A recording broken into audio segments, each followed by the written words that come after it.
Oi, pessoal. No último vídeo, a gente falou sobre as variáveis cinemáticas da rotação.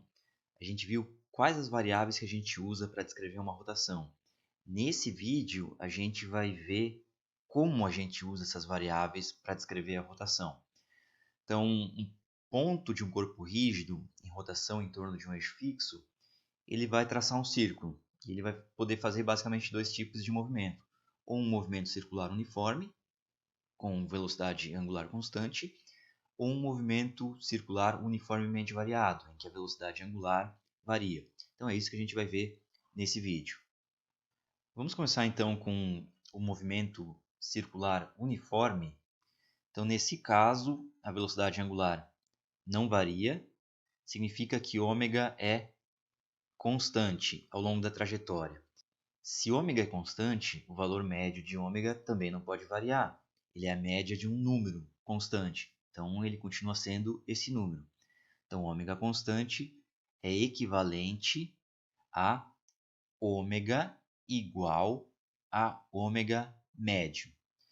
E aí, se isso é verdade, eu tenho o seguinte. No último vídeo, a gente viu que o ômega médio era delta θ sobre delta t. E nesse movimento em particular, ômega médio igual a ômega, então ômega igual a delta θ sobre delta t. Passando delta t para o outro lado, eu tenho ômega vezes delta t igual a delta θ. Quem é delta θ? É o ângulo final menos o ângulo inicial. O ângulo final eu vou chamar de θ de t, menos o ângulo inicial. Eu sempre vou assumir que o meu instante inicial é zero. Se alguém quiser assumir outro valor, vai colocar t0 qualquer. Para mim vai ser sempre zero. Então, menos ângulo no instante zero, passei para o outro lado, ângulo em zero, mais velocidade angular, ΔT. Agora, ΔT é t final, que é t, menos t inicial. E o meu t inicial eu estou chamando de zero. Então, sobrou t. Então, essa aqui é a expressão para variação do ângulo em função do tempo nesse movimento circular uniforme. Só pode usar nesse caso.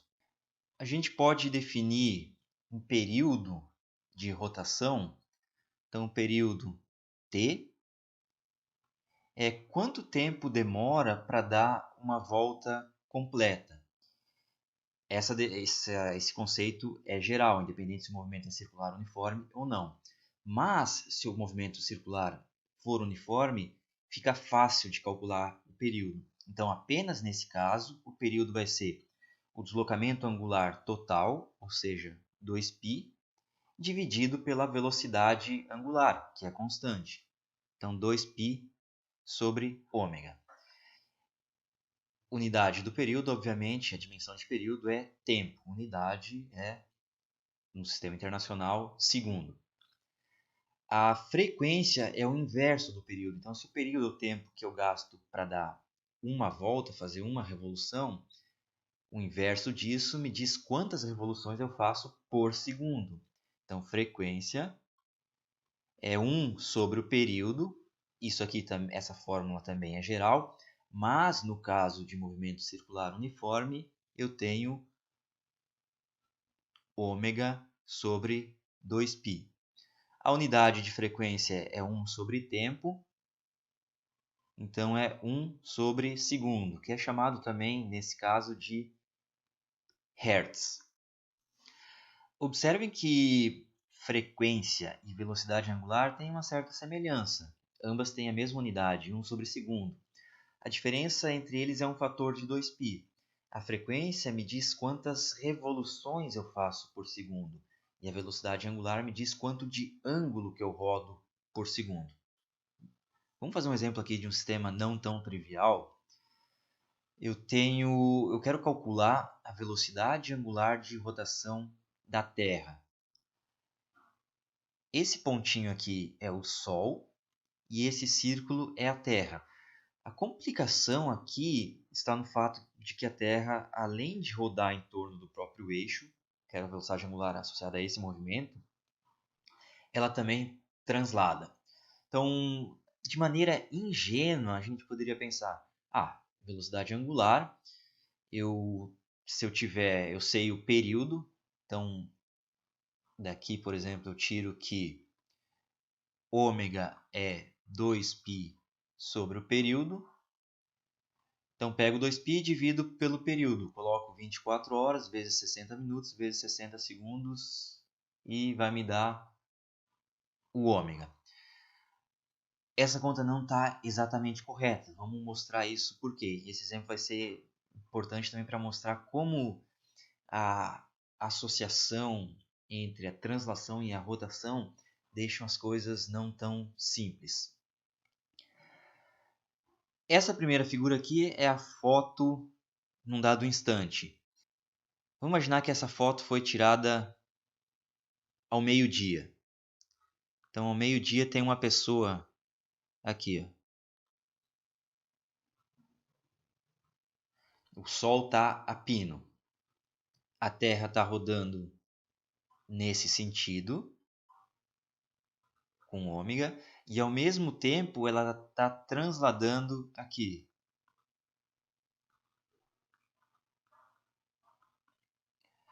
Aqui eu tenho uma foto intermediária, então nessa foto talvez a pessoa se encontre aqui. Aonde que a pessoa vai estar quando ela rodar de 2π? Vou desenhar nessa foto aqui. Então, a pessoa rodou de 2π, ela saiu dessa posição aqui e tem que voltar para a mesma posição angular. Então, ela está aqui. Rodou de 2π. E ao mesmo tempo que a Terra rodou de 2π, a Terra transladou. A pergunta é, quanto tempo se passou para a Terra rodar de 2π? Qual foi o período de rotação? Será que foi 24 horas? A resposta é não. E a gente pode ver aqui. Vou traçar essa linha. Se nessa primeira foto eram 12 horas, Sol a pino, nessa terceira foto são 12 horas? Não, aqui é menos de 12 horas. É 11h50 e alguma coisa. Seria 12 horas se essa pessoa em verde aqui estivesse com Sol a pino, mas ela não está, o Sol ainda não chegou em cima da cabeça dela. Então aqui o T é menor que 12 horas. Eu tenho aqui o intervalo de tempo. Esse tempo vale, vamos colocar aqui, ΔT igual a 86.240 segundos, que é igual a 23 horas e 56 minutos. Então ela gasta 4 minutos a menos do que 24 horas para dar uma volta completa. Então, a velocidade angular de rotação é igual a 2π sobre esses 86.240 e não sobre 86.400. Tá legal? Bom, a próxima situação, a gente tem o que a gente chama de movimento circular uniformemente variado, ou seja, a velocidade angular varia com o passar do tempo, ou ômega, em geral, é diferente de ômega médio. Equivalentemente, alfa é diferente de zero. No caso anterior, mais uma equivalência aqui, se ômega não varia, ômega é constante, isso é equivalente a alfa igual a zero. Tá? Aqui eu tenho o alfa diferente de zero, mas com uma condição. O ômega varia, mas varia de maneira uniforme. Então, a gente está assumindo que alfa é constante. Bom, se alfa é constante, isso implica ou é equivalente a alfa igual a alfa médio. O valor dele não varia. E a gente sabe que alfa médio é delta ômega sobre delta t. Então, daqui eu tiro que alfa, vou passar o ΔT para o outro lado, sempre vou usar o t inicial como 0 e o t final como t. Então, vai ficar alfa vezes t igual, e desse lado vai ficar ômega final, que é ômega de t, menos ômega inicial, que é ômega de 0. Então, a gente chegou nessa equação aqui. Ômega de t igual a ômega no instante inicial mais aceleração angular vezes o tempo. Então, essa expressão vale para movimento circular uniformemente variado. Note que se eu tiver um movimento circular uniforme, o alfa é zero e essa equação continua sendo verdadeira. Ômega de t é igual a ômega de zero. O ômega não varia. Agora eu quero a posição angular. Então, a gente sabe que ômega é a taxa de variação do ângulo em relação ao tempo. Então, vou colocar dθ dt, joguei nessa expressão aqui de cima, no lugar do ômega, igual ômega no instante inicial mais aceleração vezes tempo. Esse é um exemplo de uma equação diferencial. Em particular, essa é bastante simples. Esse aqui não é um curso de equações diferenciais, então não é o escopo desse vídeo ensinar a resolver equação diferencial. Esse em particular é bem simples e a gente faz assim. A gente identifica quais são as duas variáveis que estão aparecendo aqui. Então, as variáveis são o ângulo θ, ele pode variar, e o tempo t, ele pode variar.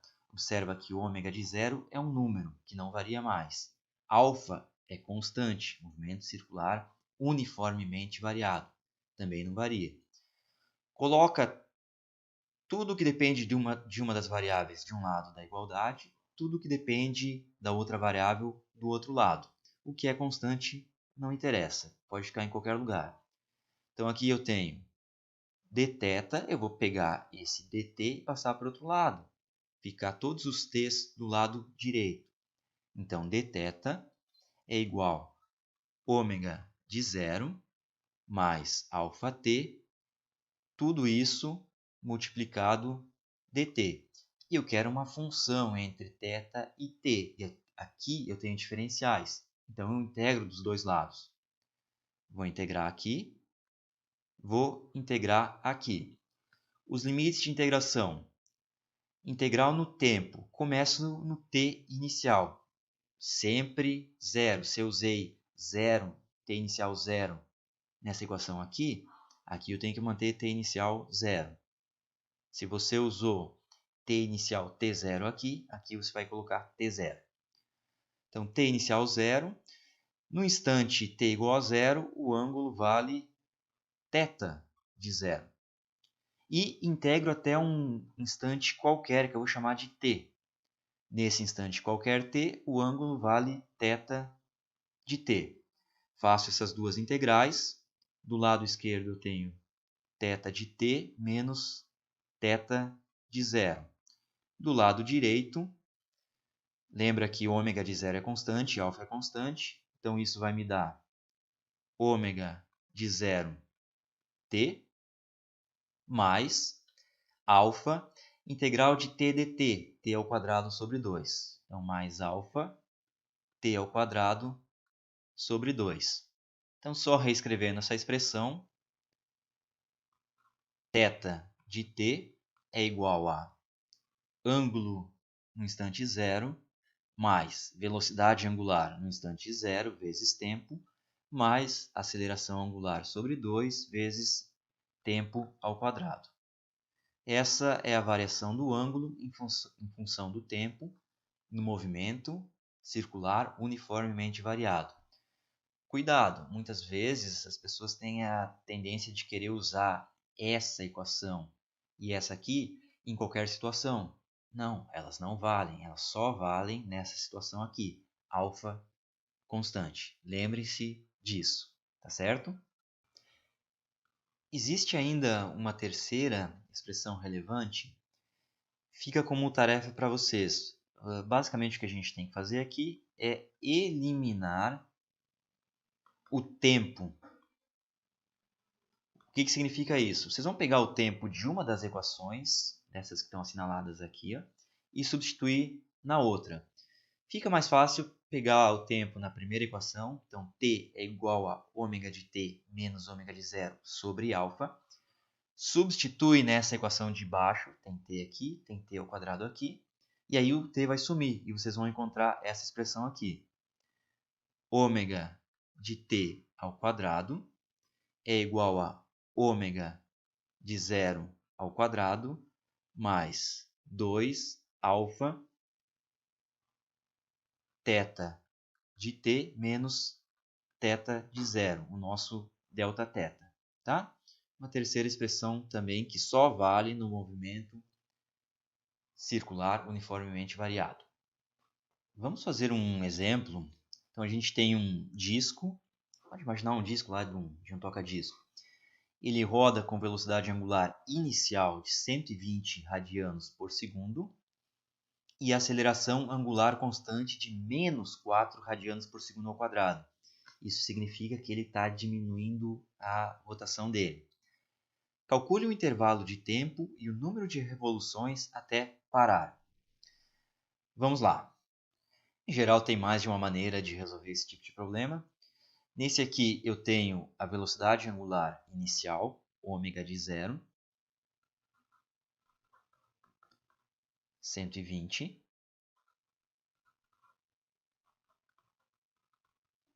E eu tenho a aceleração angular, então alfa menos 4 radianos por segundo ao quadrado. E esse alfa é constante, então vale essas expressões que a gente acabou de encontrar. Tenho ômega de zero, tenho alfa, quero o intervalo de tempo até parar. Bom, eu posso usar essa equação aqui, por exemplo. Ó, tenho alfa, tenho o ômega de zero e eu sei quanto que é o ômega final até parar. Então, o ômega final é zero. E aí eu descubro o tempo. Então, para descobrir o tempo, estou usando ômega de t igual a ômega de zero mais alfa t. Então, isso vai me dar o ômega de t é zero. O ômega de zero é 120. O alfa é menos 4. E o t é o que eu quero encontrar. Então, daqui eu tiro que o intervalo de tempo, no caso aqui é t, porque o tempo inicial é zero, é 30 segundos. Segunda parte do problema, o número de revoluções até parar. Bom, eu quero saber quantas revoluções ele deu. Não posso mais usar aquelas expressões que a gente viu no começo desse vídeo para frequência, para período. Por quê? Porque aqui a velocidade de rotação não é constante. Então, o que eu posso fazer aqui é usar alguma dessas últimas expressões que a gente viu. Posso usar essa aqui, por exemplo. O ômega final eu tenho, o ômega inicial eu tenho, a aceleração eu tenho, e aqui eu pego o deslocamento angular. Sabendo o deslocamento angular, depois eu sei as revoluções. Ou posso usar essa aqui se eu quiser também. Θ de t menos θ de zero é o deslocamento angular que eu vou encontrar. O ômega de zero eu tenho. O tempo eu já encontrei, é 30 segundos. O alfa eu tenho, então também posso resolver. A dificuldade das duas é a mesma. Vamos pegar essa segunda aqui. Então, estou usando agora ômega de t ao quadrado igual a ômega de zero ao quadrado mais 2 alfa Δθ. Ômega de t é velocidade final até parar, zero. Ômega de zero, 120 ao quadrado. O alfa é negativo, então vai dar menos 2 vezes 4 vezes o Δθ que eu quero encontrar. Então, Δθ é igual a 120 ao quadrado dividido por 2 vezes 4. Ou, vamos escrever assim, 120 vezes 120 sobre 2 vezes 4. 120 por 2 é 60. 120 por 4 é 30. Então, isso aqui deu 1.800 revoluções? Não, radianos. Θ sempre em radianos. Se eu quiser o número de revoluções, deu 2π radianos, dá uma revolução. Então, pega esse 1.800 e divide por 2π. Então, revoluções, 1.800 sobre 2π. Pode deixar assim, tá, pessoal? Não precisa substituir um número exato por um número quebrado. Então, esse é o número de revoluções. Para encerrar, vamos fazer uma espécie de um dicionário aqui. É uma maneira de vocês lembrarem qual as fórmulas que vocês usam no caso de movimento circular uniformemente variado. Tem uma relação bem grande com o movimento retilíneo uniformemente variado. Então vamos ver esse dicionário. Lá em Física 1, a primeira variável que vocês viam lá no movimento retilíneo era a posição x. Aqui, em Física 2, em rotações, quem está fazendo o papel de x é o ângulo θ. Depois vocês viam a velocidade v, que é a taxa de variação da posição. Aqui, nesse curso, em rotações, a gente tem o ômega, a velocidade angular, que é a derivada do θ em relação ao tempo. Em Física 1 tinha a aceleração, que é a derivada da velocidade no tempo, que é a derivada segunda da posição no tempo. Aqui eu tenho a aceleração angular alfa, vai ser a derivada da velocidade angular no tempo, igual à derivada segunda da posição angular. No movimento retilíneo uniformemente variado, a gente tinha x de t igual a x de zero mais velocidade de zero, t, mais 1/2 de aceleração, t ao quadrado. Aqui a gente viu que tem uma equação análoga. Θ de t é igual a θ de zero mais velocidade angular inicial vezes o tempo, mais 1/2 aceleração angular, tempo ao quadrado. No caso retilíneo, a gente tem v de t igual a v inicial mais aceleração vezes tempo.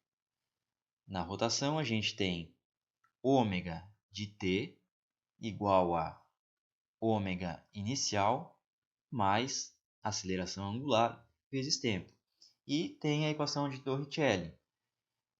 No caso retilíneo, v de t ao quadrado igual velocidade inicial ao quadrado mais 2 vezes aceleração vezes ΔX.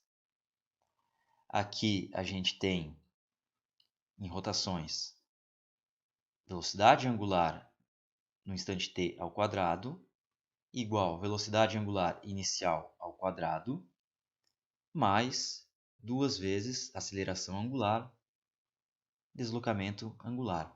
Completamente análogo, né? Então, nesse vídeo é isso, pessoal. No próximo vídeo, a gente começa a falar sobre vetores. Então, as rotações agora não vão estar mais no plano, vão estar no espaço. E a gente vai começar a descrever, a usar o vetor velocidade angular e o vetor aceleração angular. Então, até lá!